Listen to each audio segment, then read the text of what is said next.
Coming up on today's show, we take a look at Demonfest and how it helps different clubs fundraise, step off of Highway 1 right through a door to dive deep into a local small business, get some insight from our senior class and their plans for after this school year, and thread the needle on a tailor-made story about student creativity.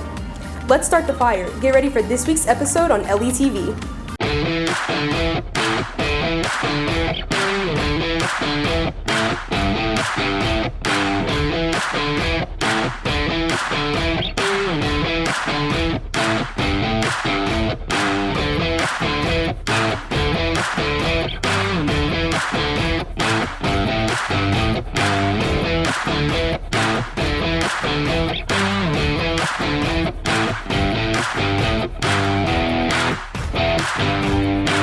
Good morning, LE. I'm Bayal Hardy. Today is August 21st, and we welcome you to this week's episode of LETV. Last Saturday, we had our Demonfest, the annual kickoff to the athletic season. Each year, sports teams and other extracurricular activities take the opportunity to fundraise for their events at the JV Jamboree. Let's cut to LETV reporter Peyton Mobley for this sensational segment.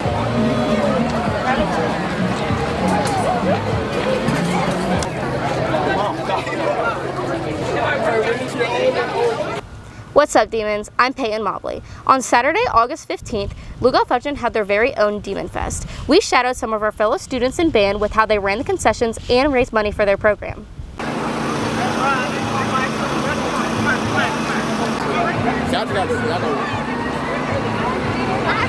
With students coming and going through the lines at the concession stands, many snacks are being sold, but some are more favored than the others.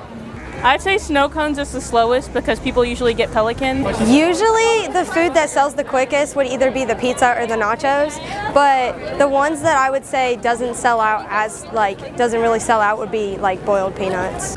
When it comes to being a part of band, money plays a big factor. The concession stands can help raise money for the program and pay off band fees for the students involved. Off my band fees. I need money off my band fees.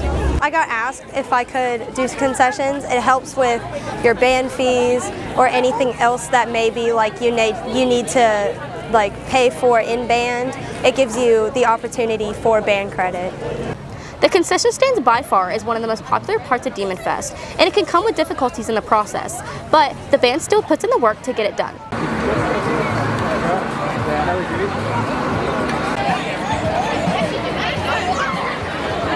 Reporting for LETV, I'm Peyton Mobley. Thank you, Peyton, for that fulfilling segment. Looking for another local shop to swing by? The Swingin' Purple Door may have the antique treasure you're searching for. Let's cut to LETV reporter Lauren Walters to learn more about this hidden gem. Hey Demons, I'm Lauren Walters. Sitting right off of Highway 1 is Lugoff's one and only consignment store. The Swingin' Purple Door has been owned and operated by Pam Alderman since 2024. For multiple years, Alderman planned and renovated a 1950s church building to pursue her dream in consignments. Several years ago, I actually stopped working for health reasons and just was looking for something to do, and I started out at vendor fairs. I was crafting and going to vendor fairs, and I said, oh my gosh, this is too much work, loading and unloading. And one day I just looked at my husband and I said, you know what, I've supported you all these years, it's my turn, and I want my store. Since the beginning, Alderman's friends have been there to assist her in any way that they can. Longtime friend Donna Taylor has helped Alderman and shown her dedication and support to their friendship. And I helped her get this thing going. When she bought this house, we had to clean it out. It was a total wreck. It was full of all kind of junk. And we tried to have a yard sale and get rid of some of it, and then we finally just had to let it go because this was her dream and she wanted to open this store, so I just said, I'll help you.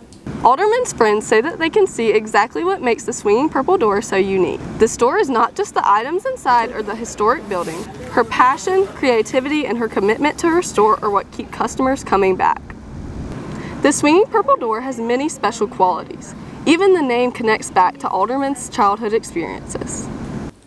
And I've loved to swing my entire life. I can remember swinging as a child with my grandparents.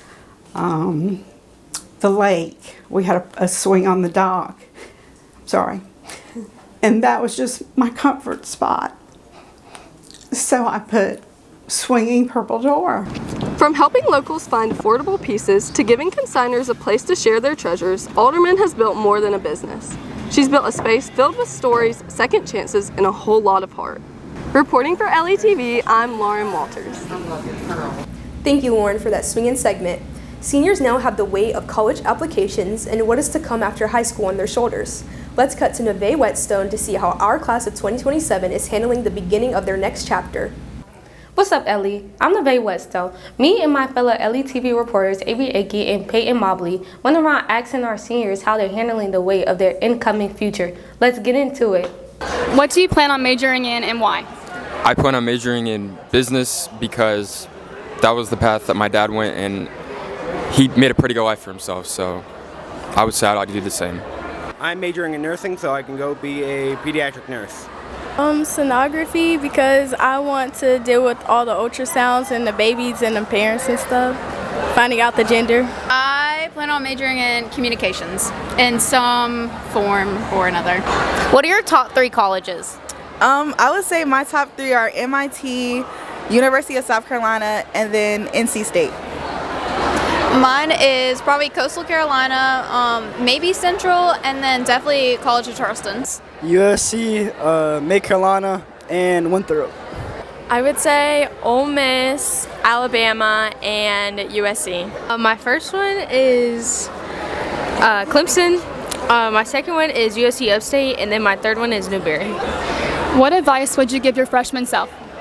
I would tell him to make sure he does all his work and not slack off. At the end of the day, the sun's going to come up, and just to take, one day at a time. Live your life, have fun, don't take school too seriously, but get good grades. Just to stay to yourself, get your work turned in, self-advocate for yourself. Always talk to your teachers, always talk to your counselors, and just, stay ahead of the game. That's all for this week's edition of Trident Talk. Thanks for tuning in. Reporting for LETV, I'm Neve Whetstone. Thank you, Neve, for that engaging segment. While many of our students are focusing on the new transitions this year, some things never change. One of our demons has continuously been helping our school thread by thread. Let's cut to LETV reporter Leandra Rickwood for this sewing segment.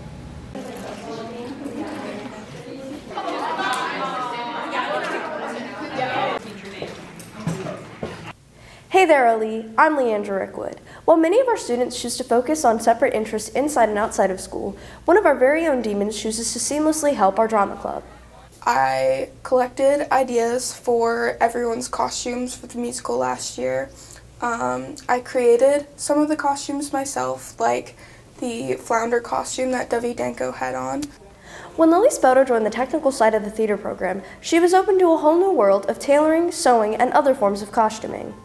So the thing about these pants were that, the pants themselves were perfectly fine, but this certain type of material for the green on the eels, I'm not really sure what it's called, but it wouldn't stick with fabric glue, so before every show and after every show, we had to put on and off these safety pins. Sickness, please let me know that you're going to miss the meeting. We were going to have them on both sides of the pants, but we weren't able to, so we hoped that it would just look good, asymmetrical. Lily is not only a master of costumes, but she's also the drama club secretary, where she organizes agendas, coordinates events, and takes notes for meetings. Lily has been an amazing help. Last year was my first year here as a theater teacher, and she jumped in and immediately was game on for anything and wanted to be involved in theater, and was on our drama club board, as well as helped with costumes, and she was also our house manager for Little Mermaid, so she took on a lot and handled it all with such grace and organization. Needless to say, the costumes in The Little Mermaid look fantastic, and Lily continues to help stitch the theater program together costume by costume. Reporting for LETV, I'm Leandra Rickwood. Thank you, Leandra, for that moving segment. That's all for this week. Be sure to tune in for our next episode on August 28th. Make sure to subscribe to our YouTube channel and follow us on Instagram at LETV Demons. And remember, go Demons!